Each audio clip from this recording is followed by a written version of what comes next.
नमस्कार दोस्तों, स्वागत है आपका वेदांत क्लासेस के यूट्यूब चैनल में। मनोविज्ञान का अर्थ एवं विधियां, इस पे कुछ प्रश्न बनते हैं, इंपॉर्टेंट प्रश्न है, डेली क्विज है ये, आप इसे जरूर ज्वाइन करें। Meaning and method of the education psychology. आज का पहला प्रश्न है हमारा, निम्न में से कौन सा युग्म सही नहीं है? आपको शब्द पे ध्यान देना है, नहीं शब्द पे ध्यान देना है, और यहाँ पे ऐसा युग्म छांटना है जो गलत है आपस में। कि व्यवहारवाद वाटसन ने दिया है, हाँ ठीक है। संरचनावाद के जनक कौन है? जॉन डीवी नहीं है। जॉन डीवी संरचनावाद के जनक नहीं है, विलियम वुंट संरचनावाद के जनक है। तो ऑप्शन बी ही इसमें करेक्ट आंसर होगा, क्योंकि सही युग्म यहाँ संरचनावादी विचारक जो है जॉन डीवी नहीं है, विलियम वुंट है, और ये कार्नेल विश्वविद्यालय के थे। तो ये जो चेतना का विज्ञान है, मनोविज्ञान को जो चेतना का विज्ञान कहा जाता है, उसका समर्थन करते थे। और आपको ये तीनों भी याद रखने कि व्यवहारवाद किसने दिया? वाटसन ने दिया। संज्ञानात्मक विकास का सिद्धांत किसका है? जीन पियाजे का है। और गेस्टाल्टवाद जो समग्रतावाद सिद्धांत है वो वर्दीमर का है। प्रश्न दूसरा है, मनोविज्ञान की उत्पत्ति किस सदी में हुई? चौथी सदी में ईस्वी पूर्व, या पांचवी में, आठवीं में, या दूसरी में? तो ये बहुत इंपॉर्टेंट प्रश्न है। ये मुश्किल से कहीं किताबों में नहीं मिलता है, बताया ही नहीं जाता है, या बताया जाता है तो 16वीं सदी बताया जाता है, जबकि इसका सही उत्तर है ईस्वी पूर्व चौथी सदी में मनोविज्ञान की उत्पत्ति हुई थी। अगला प्रश्न है कि शिक्षा मनोविज्ञान का मुख्य केंद्र क्या है? यदि शिक्षा मनोविज्ञान का मुख्य केंद्र माना जाएगा, या मनोविज्ञान का या शिक्षा का मुख्य केंद्र माना जाएगा, तो हमेशा कौन होगा? बालक या शिक्षार्थी या अधिगमकर्ता। तो option A is the right answer. प्रश्न नंबर 4 है, प्राचीन मनोविज्ञान का जनक कहा जाता है। प्राचीन मतलब सबसे पहले मनोविज्ञान का जनक मान लीजिए, या पहला मनोवैज्ञानिक जिसे मनोविज्ञान का पिता कहेंगे हम, तो वो किसे कहेंगे? अरस्तु को कहेंगे। लेकिन सारा संसार अरस्तु को पिता मानता है, मनोविज्ञान का जनक मानता है, लेकिन एक प्लेटो को भी मनोविज्ञान का जनक माना जाता है, लेकिन मात्र एक मनोवैज्ञानिक है, कोलसनिक, उनके अनुसार, जो कि आगे प्रश्न आने वाला है, उसे देख लीजिएगा।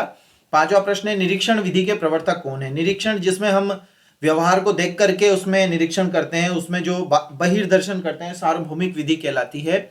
इसके जनक पूछा है आपको, तो व्यवहारवाद किसका सिद्धांत है? व्यवहारवाद वाटसन का है। तो आंसर भी क्या होगा इसमें? वाटसन ही इसमें आंसर होगा, क्योंकि जो निरीक्षण विधि है वो किस पर आधारित है? व्यवहारवाद पे आधारित है।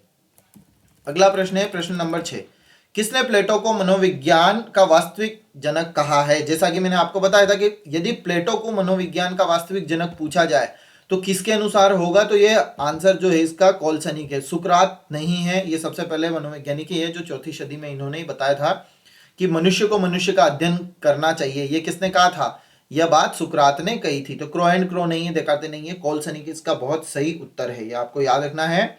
अगला प्रश्न है, वर्तमान समय में मनोविज्ञान क्या है? चेतना का विज्ञान, आत्मा का विज्ञान, व्यवहार का विज्ञान, या मस्तिष्क का विज्ञान? तो सही उत्तर क्या है? Option C. अगला प्रश्न है, आधुनिक मनोविज्ञान का जनक कहा जाता है। आधुनिक का मतलब आप इसे प्रैक्टिकल मनोविज्ञान या वर्तमान मनोविज्ञान भी कह सकते हैं।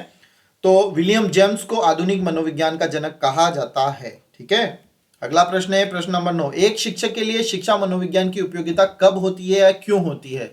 तो ऑप्शन समझेंगे हम यहाँ पे।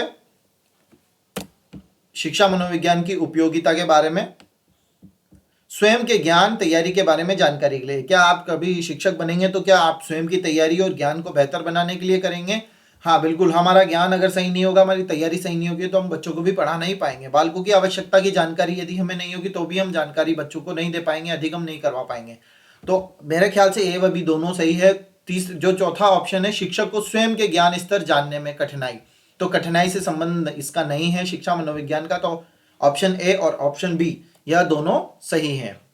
प्रश्न 10वां है, निम्न में से चेतना का समर्थन करने वाले विचारक, जो चेतना का समर्थन करते थे उन्हें हम संरचनावादी विचारक कहते हैं। तो सही जो उत्तर है option B is the right answer. संरचनावादी विचारकों को ही हम चेतना का समर्थन करने वाले विचारक कहते हैं। और आज में जो व्यवहारवादी विचारक है वो व्यवहारवादी है ही।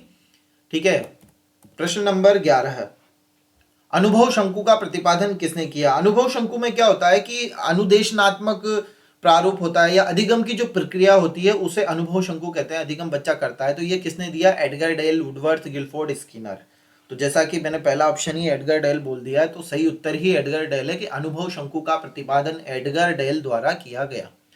प्रश्न अगला है, प्रश्न 12, मनोविज्ञान की पहली प्रयोगशाला। पहली प्रयोगशाला का मतलब प्रैक्टिकल मनोविज्ञान कब किया गया, किसके द्वारा किया गया? तो 1879 William wound, 1876 William James, 1879 Skinner, या 1879 स्टैनले हॉल। तो विलियम जेम्स के बारे में मैंने आपको बताया था कि यह मनोविज्ञान के आधुनिक जनक कहे जाते हैं, लेकिन यहाँ पूछा गया है मनोविज्ञान के प्रायोगिक मनोविज्ञान के जनक कौन है, या फिर मनोविज्ञान की पहली प्रयोगशाला किसके द्वारा स्थापित की गई, तो वो स्थापित की गई थी विलियम वुंड के द्वारा 1879 में। सही आंसर क्या है? 1879 विलियम वुंड के द्वारा। अगला प्रश्न है, इनमें से कौन सा एक मनोविज्ञान के लक्ष्य में नहीं आता? ये याद रखना है आपके लक्ष्य, मनोविज्ञान का जो लक्ष्य है वो क्या क्या है। पहला लक्ष्य है मापन एवं वर्णन करना, बिल्कुल ठीक है। दूसरा है व्याख्या करना, हाँ ठीक है, मनोविज्ञान में हम व्याख्या भी करते हैं, पूर्वानुमान भी लगाते हैं, नियंत्रण भी करते हैं, लेकिन परीक्षण हम नहीं करते। मनोविज्ञान में परीक्षण नहीं किया जाता, किसी का भी टेस्ट नहीं किया जाता है, तो option D is the right answer. अगला प्रश्न है, शिक्षा मनोविज्ञान उन खोजों को शैक्षिक परिस्थितियों में प्रयोग करता है जो कि विशेषतया प्राणियों के अनुभव और व्यवहार से संबंधित है। तो यह किसने कहा? तो यह शिक्षा मनोविज्ञान की परिभाषा से संबंधित है, कि परिभाषा भी मान लीजिए, और यह किसी का कथन भी है कि जो शिक्षा मनोविज्ञान है वह शैक्षिक परिस्थितियों में प्रयोग करते हैं। जो प्राणी के अनुभव है और जो उसका व्यवहार है उसके बारे में जो हम अध्ययन करते हैं शैक्षिक परिस्थितियों में, वही शिक्षा मनोविज्ञान कहलाता है। तो यह किसने कहा? Skinner, Thorndike, McDougall, Pavlov. तो सही उत्तर है ऑप्शन ए। स्किनर ने कहा था कि शिक्षा मनोविज्ञान शैक्षिक परिस्थितियों में उपयोग किया जाता है, कब? प्राणियों के अनुभव और व्यवहार के संबंध में। ठीक है, तो स्किनर आपको ध्यान रखना है परिभाषा सहित। अगला प्रश्न है, सीखने के अनुभवों की व्याख्या होती है। जब आप सीखते हैं और आपको अनुभव हो जाता है और अनुभव सीखते सीखते वह आदत में बन जाता है, तो यह व्याख्या कब होगी? शिक्षा मनोविज्ञान में, संप्रेषण में, संगठन में, या खेल मनोविज्ञान में? तो जब आप सीखेंगे तो वह शिक्षा के अर्थ में आएगा और उसे ही हम क्या कहेंगे? शिक्षा मनोविज्ञान कहेंगे। प्रश्न 16 है, अगला प्रश्न है, निम्न में से कौन सा मत सबसे कम समय तक प्रचलित रहा? आत्मा का विज्ञान, व्यवहार का विज्ञान, चेतना का विज्ञान, या मन का विज्ञान?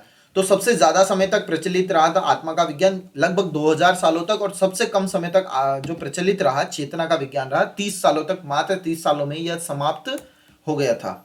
अगला प्रश्न है, निम्न में से शैक्षिक मनोविज्ञान का क्षेत्र नहीं है। जैसा कि पहले भी ये छोटा सा प्रश्न आ चुका है, तो खेलों का प्रशिक्षण, मापन एवं मूल्यांकन, सीखने की प्रक्रिया और पाठ्यक्रम का निर्माण। तो शैक्षिक मनोविज्ञान है, उसमें पाठ्यक्रम भी जरूरी है, सीखने की प्रक्रिया भी जरूरी है, मापन एवं मूल्यांकन भी जरूरी है, लेकिन खेलों का जो प्रशिक्षण है वह शैक्षिक मनोविज्ञान में नहीं आता। अगला प्रश्न है, प्रश्न नंबर 18, किस मनोवैज्ञानिक ने बर्फ के टुकड़े का उदाहरण देते हुए चेतना को परिभाषित किया? तो बर्फ के टुकड़ा जो कि 10% भाग ऊपर रहता है तो उसमें हम चेतन भाग कहते हैं, और 90% भाग जो कि पानी में डूबा रहता है उसे हम कहते हैं अर्धचेतन और अचेतन। ये किसने कहा था? विलियम मैकडूगल, स्किनर, अन्ना फ्रायड, या सिगमंड फ्रायड? तो इसका सही उत्तर है सिगमंड फ्रायड। सिगमंड फ्रायड ने कहा था कि बर्फ का टुकड़ा जिस तरह से 90% आधे से ज्यादा भाग डूबा रहता है, उसी तरह से मस्तिष्क के में चेतन, अर्धचेतन और अचेतन अवस्थाएं होती है, जिसमें चेतन अवस्था 10% है, और हम जो मनोविज्ञान में अध्ययन भी 90% भाग का ही करते हैं, जो कि अर्धचेतन और अचेतन अवस्था होती है। अगला प्रश्न है, शिक्षा के क्षेत्र में निम्नलिखित में से सबसे महत्वपूर्ण क्या है? शिक्षक, शिक्षार्थी, पाठ्यक्रम, या रस? जैसा कि मैंने बताया था आपको, बालक, अधिगमकर्ता, या फिर शिक्षार्थी के बिना शिक्षा मनोविज्ञान या शिक्षा के क्षेत्र में। अगला प्रश्न है, प्रश्न नंबर 20, क्रो एंड क्रो के अनुसार शिक्षा मनोविज्ञान की विषय वस्तु जिससे संबंधित है शिक्षा के प्रक्रम में से गुजरने वाले व्यक्ति की प्रकृति से, सीखने को प्रभावित करने वाली दशाओं से, व्यक्ति के व्यवहार से, या व्यक्ति की मानसिक जीवन से? तो सही उत्तर जो है इसका है क्रो एंड क्रो के अनुसार जो शिक्षा मनोविज्ञान का ही अर्थ होता है कि जो सीखने को प्रभावित करने वाली जितनी भी दशाएं हैं। यहां पर समाप्त हो जाते हैं। 20 प्रश्न आज हमने किए हैं डेली क्विज में, आगे हम फिर से 20 प्रश्न करेंगे। धन्यवाद आपका, आपने इस वीडियो को देखा, और यदि आप पहली बार चैनल पे हैं तो इसे सब्सक्राइब कर लें, और यदि आपको वीडियो अच्छा लगा है और ये डेली क्विज जो 1000 प्रश्नों की यदि अच्छी लगी है तो इसे लाइक जरूर करें। बहुत बहुत धन्यवाद, मिलते हैं नेक्स्ट वीडियो में। जय हिंद, जय भारत।